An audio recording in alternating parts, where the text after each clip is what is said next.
हमारे साथ GM financials के मैनेजिंग डायरेक्टर आशु मदान जुड़ गए हैं। आशु, गुड आफ्टरनून।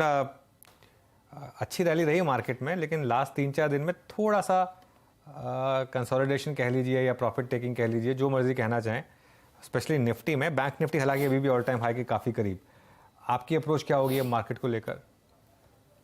तो अनुज, गुड आफ्टरनून। मार्केट को लेके मैं मतलब जब जो भी लास्ट हमारी इंटरेक्शंस एक डेढ़ महीना पहले हुई थी, तो Anuj, I was consistently saying one thing कि मार्केट ना अब दो हिस्सों में बट चुका है। जब हम मार्केट कहते हैं तो इंडेक्स एक मार्केट है और स्टॉक्स दूसरी मार्केट है। तो मैं बार बार एक ही चीज बोलता था कि अगर इस रैली को या रिवर्सल को पार्टिसिपेट करना है तो index is the best stock. तो आप देखिए 17,200 से 18,200, 41,000 से 43,000, 44,000 बैंक निफ्टी, जिस तरह की रैली इंडेक्स में आई है, मुझे नहीं लगता कि वो स्टॉक्स में जो हमारी पार्टिसिपेशन रहती है, जिन लोगों की है, उनको वो मिली। सो हैविंग सेड दैट, पहली चीज तो I mean the stand gets vindicated कि stock is index is the best option. जब भी आपको तेजी मंदी लगे, सबसे पहले तो उसमें मतलब तेजी में तो इंडेक्स में ही काम करना चाहिए। तो इंडेक्स ने बहुत अच्छे रिटर्न्स दिए हैं। लोगों का इंटरेस्ट स्टॉक्स में रहता है। स्टॉक्स की अंडर परफॉर्मेंस अभी भी अनुज कंटिन्यू है। अब now entering into this last week जो अभी आ गया, अब अनुज ने मार्केट ना बहुत इंटरेस्टिंग जगह पे खड़ी हो गई है। अब पता है क्या है कि ये तो इस रैली का सबसे बड़ा कारण तो ये था कि वो जो इससे ऊपर क्या जाएगा, फिर वो एक लेवल के बाद अपना कटता है, फिर उसके बाद शॉर्ट शुरू हो जाता है, फिर अपने पोर्टफोलियो के केस वो पोर्टफोलियो तो बढ़ता नहीं है, आउट ऑफ फ्रस्ट्रेशन हम इंडेक्स शॉर्ट करते हैं हेज करने के लिए, फिर भी वो इंडेक्स बढ़ता है। तो इंडेक्स में पब्लिक शॉर्ट है और इसमें कोई डाउट नहीं है। जो और इस रैली में short covering is one of the major ingredients. अब अगर आप मुझसे पूछें कि पब्लिक निफ्टी में किस लेवल पे शॉर्ट है, 17,500 पे। मतलब एक एवरेज बता रहा हूँ, एक जो बॉल पार्क एवरेज होती है मेरे हिसाब से। और बैंक निफ्टी में क्या एवरेज शॉर्ट होगी, 42,000 की बैंक निफ्टी से। अब अगर 41,500 या 42,000 का बैंक निफ्टी शॉर्ट है और अभी तक कवर नहीं किया, उसको 44,300 या 43,500 हो जाए, फर्क नहीं पड़ता। सेम इज द केस वो 18,300 से 18,000 आ जाए, फर्क नहीं पड़ता, क्योंकि उनके भाव नहीं आएंगे। तो जो अगर मैं बोलूं कि मार्केट रेट डिप्स है, तो वो डिप्स इंडेक्स का है। कल भी हमें मिला, आज भी मिल रहा है, शायद कल भी मिल जाए। बट क्या स्टॉक रेट डिप्स है? नहीं। If you look at the composition of stocks, अब मैं उसकी बात करूं कि इस एक्सपायरी में भी मतलब जितनी भी आउट परफॉर्मेंस थी लेड बाय डीएलएफ, धीरे धीरे सबके सब फिजल आउट हो रहे हैं। तो जो एक्सपायरी का हफ्ता होता है ना अनुज, उस पे तो टेक्निकल पोजीशन काम करती है और कोई फंडामेंटल काम नहीं करेगा। एसबीआई के अच्छे रिजल्ट आ जाए, अगर एसबीआई ओवरबॉट है, वो काम नहीं करेगा। किसी के खराब रिजल्ट आ जाए, वो काम नहीं करेगा। सिर्फ और सिर्फ जो है एक्सपायरी पोजीशन काम करेगी। अब एक्सपायरी पोजीशन में जो स्टॉक्स ने पार्टिसिपेट नहीं किया, फिर उसमें मतलब ट्रैपिंग शुरू हो गई है। If you look at for example, glaring example, Tata motor 514 Friday को, 535 खुला मंडे को, एग्जिट भी हुआ, सबका एग्जिट भी मिला। उसके बाद जो फ्राइडे का भाव था 515, उससे भी नीचे आके खड़ा हो गया। Same is the case with Tata power metals. इस रैली में फार्मा ने पार्टिसिपेट नहीं किया, आईटी ने पार्टिसिपेट नहीं किया। किया किसने? सिर्फ इंडेक्स ने। तो अगर मैं आज बोलता हूं, डेफिनेटली अभी भी, क्योंकि नीचे वाला इतनी आसानी से ना कवर नहीं करेगा अनुज, वो इतना बड़ा लॉस नहीं देगा, क्योंकि वो वेट करेंगे अपने भाव की और करते हैं, या तो पैसे खत्म हो जाते हैं, या एक बहुत ज्यादा फटीक आ जाता है, वो सिंड्रोम चेंज हो जाते हैं कि टायर्डनेस आ जाती है, या कभी फोमो हो जाता है। शायद वो बहुत सारे फैक्टर्स होते हैं जब कवर होंगे। तो इंडेक्स तो कवर नहीं होगा। स्टॉक्स में पॉजिटिविटी ज्यादा मिल नहीं रही है, तो the trade is very different. कि अभी अभी भी आपको जो बाय एंड डिप्स करना है, वो इंडेक्स करना है। तो इंडेक्स अगर 17,950, 17,918 आ जाए, तो निफ्टी में बाय करना है 43 टू 43,500 बाय करना है बैंक निफ्टी में। इसके लिए हम मंथ एंड का एक वीक का स्प्रेड भी है निफ्टी का, आप जब कहोगे तो मैं आपसे शेयर करूंगा। करते हैं। आशु आशु, एक मिनट आता हूँ, मैं स्प्रेड पे आता हूँ, स्प्रेड पे। लेकिन उससे पहले एक बहुत ही इंटरेस्टिंग, मेरे ख्याल से आज की हेडलाइन ऑफ द डे मिल गई है। स्टेट बैंक ऑफ इंडिया के चेयरमैन ने कहा है, ECL as of now is fiction, we should wait for it to become reality. तो वो मेरे ख्याल से एक बहुत ही तो पूरा डिबेट को इन्होंने बंद कर दिया। हाँ, मतलब उन्होंने कहा कि अभी करने की जरूरत नहीं है कुछ। हर्षिता, हम डिस्कस कर रहे थे कि अगर ये नंबर्स प्रोविजनिंग की वजह से है, तो उसका मतलब स्टॉक और गिरना चाहिए यहाँ से, और प्री पोजिशनिंग भी काफ़ी थी। इस समय देखिए डे लो पर आ गया इस स्टॉक, और साफ कहा उन्होंने, जो उनके एग्जैक्ट वर्ड्स है, ऑब्वियसली आरबीआई गाइडलाइन का इंतजार, लेकिन ये जो हेडलाइन बनेगी, ये हेडलाइन बनेगी, आप देखना कल के पिंक पेपर्स में भी, कि ECL as of now is fiction, we should wait for it to become reality. जब रियलिटी होगी तब प्रोविजनिंग करेंगे उसकी, अभी कोई जरूरत नहीं है उसको करने की। तो ये इनफैक्ट एक बड़ी स्टेटमेंट आती हुई, और ईसीएल का ही डर दरअसल लार्जली, आपको याद होगा पिछले हफ्ते या फिर उससे पहले जब निफ्टी बैंक में बीच में मटक रहे थे, था। आशु, एसबीआई पर कोई व्यू है, और स्पेशली ये जो इस समय की स्थिति बनती हुई दिखाई दे रही है, ये ईसीएल पर की प्रोविजनिंग पर जो स्टेटमेंट आया है? हर्षदा, व्यू एसबीआई का पॉजिटिव है, लेकिन वो नेगेटिव इसलिए है क्योंकि वो रिजल्ट अच्छे आने थे, रिजल्ट डिस्काउंटेड थे, सबकी लॉन्ग पोजीशंस थी और वो कट रही हैं। और उसके बाद अगर अब अगले 2 घंटे तक, मतलब आज का क्लोजिंग और सुबह के अगर 2 घंटे तक एग्जिट नहीं मिला तो एसबीआई इस हफ्ते तो नहीं चलेगा हर्षदा। बाद में जो मर्जी हो, मतलब there are lot of stocks, वो इस हफ्ते आपको एग्जिट नहीं देंगे।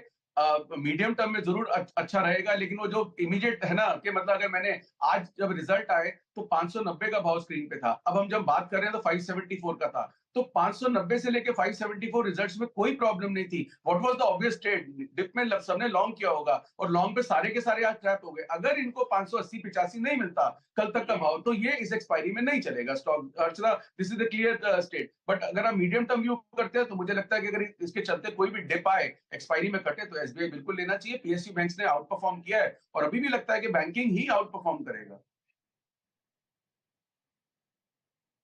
आशु जी, अगर मैं आपके इन्हीं दो शब्दों को पकड़ूं कि बैंक्स ही आउट परफॉर्म करेंगे, तो निफ्टी बैंक पे आपका प्रोजेक्शन क्या है? 2 बार 44,151 से प्रीवियस हाई से रिजेक्शन आया। कोई निफ्टी बैंक को लेके नए वीकली कॉन्ट्रैक्ट या फिर जो कि कल से कमेंस होगा या फिर मंथली कॉन्ट्रैक्ट में कोई ऑप्शन अप्रोच आपकी, आशु जी?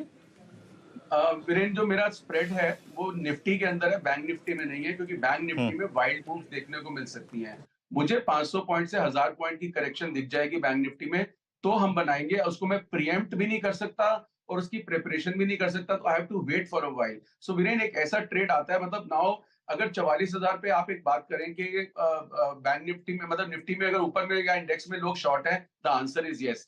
क्या ऊपर में लेना है? The answer is no. So we have entered into a no trade zone. So this is also a very important trade कि जब कोई एक ऐसा टाइम और ऐसा लेवल आता है कि जो आपको लॉजिक से लगता है कि लेना नहीं है और जो टेक्निकल पोजीशन है उसकी वजह से लगता है कि शॉर्ट भी नहीं बनता, तो आप नो ट्रेडिंग जोन में चले जाते हैं। तो ऐसा तो नहीं है वहां फिक्स होगा, तो दोनों तरफ की एक मूवमेंट हो, क्योंकि मुझे ब्रेकआउट नहीं दिख रहा है। इन स्पाइट ऑफ दिस, आप वीरेन, अगर कोई 41,000 पे शॉर्ट है बैंक निफ्टी, 42, 43, 44, उस शॉर्ट के लिए आपका कोई 50,000 थोड़ा बैंक निफ्टी कर दोगे। एक लेवल पे आके कहीं वैल्यूएशन भी तो काम आएंगी, तो उस वैल्यूएशन के और ऊपर ले जाने के लिए बहुत पैसा चाहिए कि मैं सारी मार्केट ही खरीदता जाऊं, क्योंकि वो शॉर्ट है उसको ट्रैप करने के लिए वो तो हर वीक बनता है, हर वीक कवर भी हो जाता है। जो पोजिशनल शॉर्ट है कब तक सर्वाइव करेंगे? So it is not that 44, 500 के ऊपर का बैंक निफ्टी अभी नहीं लग रहा। सो अगर, लेकिन अच्छा लगता है, बट अच्छा लगता है का मतलब है कि 1000 पॉइंट की करेक्शन आ जाए, तो हम वेट करेंगे। और इसलिए उसमें मुझे लगता है कि वॉलिटिलिटी ज्यादा रहेगी, कि जितनी आउट परफॉर्मेंस है उसमें अगर कुछ भी थोड़ा सा भी ऊंच नीच हो गया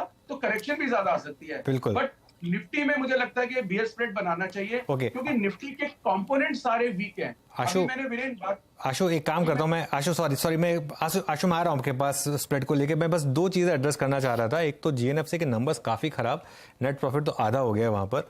एक बार जीएनएफसी का स्टॉक लेकर आइए, अब 7% नीचे ये स्टॉक इस समय, और एबिटा भी काफ़ी कम, एबिटा आधे से भी ज़्यादा गिरा है, 884 से गिरकर 369 करोड़ एफएनओ का स्टॉक है ये। और दूसरा हश्ता देखिए, वो जो 3PM मूव की मैं एक्सपेक्टेशन कर रहा था निफ्टी में कि 18,150 टूटेगा, और देखिए अब 18,123 पर आ गए हम। हालांकि वो पुट जो था वो इतना चला नहीं वो फिर भी, लेकिन 24-25 रुपये तक वो पुट 18,150 की आ गई है, जो हमने 12-13 रुपये में बात की थी। डबल तो हुआ होगा आपका पैसा उसमें भी, लेकिन वो 18,150 के पुट, और अभी भी थोड़ा टाइम बाकी है, हो सकता है कि ये शायद 30-35 तक भी चला जाए। वो जो आज का 18,150 का पुट, देखिए 12-13 रुपये में बात हुई थी कि इस पर ध्यान रखें, ये आज आपको अच्छा पैसा बना के दे सकता है। डबल हुआ होगा इसमें पैसा, अब 30 के करीब वो पुट पहुंच गया आपका, और 18,114, अब निफ्टी 18,100 तोड़ने की भी तैयारी कर रहा है। ये क्लोज बहुत खराब है। और बैंक निफ्टी देखिए अब 43,800 भी तोड़ चुका है बैंक निफ्टी, 43,700 पर आ गया है। 18,115 कल का लो था, हम ऑलमोस्ट अब वहां पर 18,114 कल का लो भी ब्रेक कर रहे हैं। और आज मार्केट ने, जो सुबह हमने डिस्कस किया था कि टेक्सचर आज पता चल जाएगा मार्केट का, क्योंकि आज क्यूज पॉजिटिव है, गैप अप मिल रहा है, बस गैप अप मिला, वहीं हाई बनाया और उसके बाद लगातार one way decline. In fact day high से हम अब करीब 170 पॉइंट, 180 पॉइंट मेरे ख्याल से डे हाई से गिर चुके हैं। अब निफ्टी के ऊपर बहुत शानदार आपको आज मार्केट ने शॉर्ट ट्रेड बना के दी होगी। सॉरी आशु, मेरे को एड्रेस करना था मार्केट का ये जो सडन फॉल आया। अब बताइए अपना वो स्प्रेड बताइए आप। In the money call put लेनी है 18,200 की अनुज, और 18,000 की 2 पुट बेचनी है। इसकी कॉस्ट आएगी सिर्फ 30 रुपए। अगर 30 रुपए कॉस्ट का मतलब है दीपांश, सॉरी अनुज, में 18,170 पे निफ्टी में शॉर्ट हो गया, और सेफ कहां तक हूं? 17,800 तक। मुझे लगता है कि एक बार ये इस हफ्ते के अंदर 18,000 ब्रीच करना चाहिए निफ्टी को नीचे, और अगर 17,900 18,000 के आसपास बीच में आ जाता है तो ये हमारा पीक प्रॉफिट एरिया होगा इस स्प्रेड का 1:2 का। और इसका कारण ये है कि बियर स्प्रेड बनाने का अनुज, क्योंकि मुझे मार्केट से नीचे लगती है, जो मैंने बात की कि निफ्टी के सारे कंपोनेंट्स वीक हैं और लास्ट वीक में जो वीकनेस है उसका कोई तोड़ नहीं है, उसका पोजिशनल जो पोजीशन पे टोटली डिपेंडेंट है।